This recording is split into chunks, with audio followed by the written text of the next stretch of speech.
Nilalait nila yung mga construction worker na mababaho daw, libagin, nakakadiri. Akala mo naman talaga kung kagaganda ng mga buhay ng mga to. Ang lakas manlait ng kapwa. Anong masama sa pagiging construction worker? Construction worker ka man o naman trabaho mo, basta hindi ka nagnanakaw, marangal na trabaho yan. Ang hindi lang marangal, itong utak ng mga taong to na walang ibang laman kundi ang manlait ng kapwa, na akala mo naman talaga ang gaganda ng mga buhay. Pati mukha, di ba? Kala mo kung sino maganda, yung mga babae dyan? Hindi ko na lang ipangano dito yung mga mukha baka mamaya magsipagpalagan, mag-iyakan naman yung mga yan. Yung mga babaeng diring-diri sa mga construction worker na lagi na lang pinupost sa TikTok, kahit dito sa Facebook, na pass sa mga construction boy. Nakakadiri sila, ang babaho nila. May mga vlogger dyan, kilala nyo na yan, kahit di ko nasabihin, napanood nyo rin naman yan. Grabe, diring-diri, wow ha. E di sana kayong gumawa ng mga bahay ninyo. Ayaw nyo pala nandidiri pala kayo sa mga construction worker. Kayong gumawa. Tingnan natin. Masyado kayong magagaling sa buhay ha? Baka yung mga magulang ninyo, baka yung trabaho niyan, kawatan yan. Ha?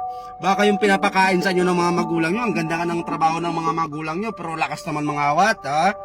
Ang lakas mangutong sa kaba ng taong bayan. Bato-bato sa langit. Lakas yung manlait sa mga construction worker, porkit ba nasa opisina kayo? Naka-aircon kayo?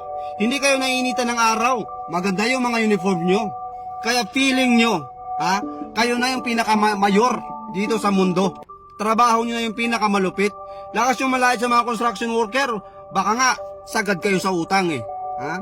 Baka yung ATM nyo nakasangla. Tapos lait kayo ng lait sa mga construction worker. Ang mahirap nyan, mas malaki pa yung sahod ng mga construction worker kaysa sa inyo. Yun yung katotohanan.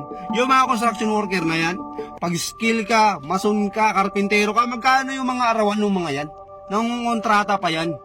May sideline pa yan. Ikaw, tingnan nyo muna yung mga sarili ninyo. Baka nga hindi nyo kayang buhayin yung mga sarili ninyo Tapos ang lakas nyo ng manlait ng trabaho ng iba. Baka nga palamunin pa kayo sa bahay ninyo. Yung mga babae dyan, ang lakas magsalita. Ha? Pa sa mga construction boy. Tapos yung mga napangasawa, ang pupugi, wala namang alam na trabaho, palamunin. Real talk. Real talk, babae pa yung nagtatrabaho. Yung lalaki nasa bahay lang kasi nga, pass daw siya sa construction boy kasi nakakadiri. Mababaho. Nag-asawa ng pogi ngayon, yung pogi, saksakan ng tamad. Siya yung nagtatrabaho, magaling, palakpakan. Magiting kang babae ka.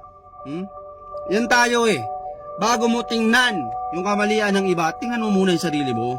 Baka hindi perfecto yung buhay mo, kaya dahan-dahan sa pananalita.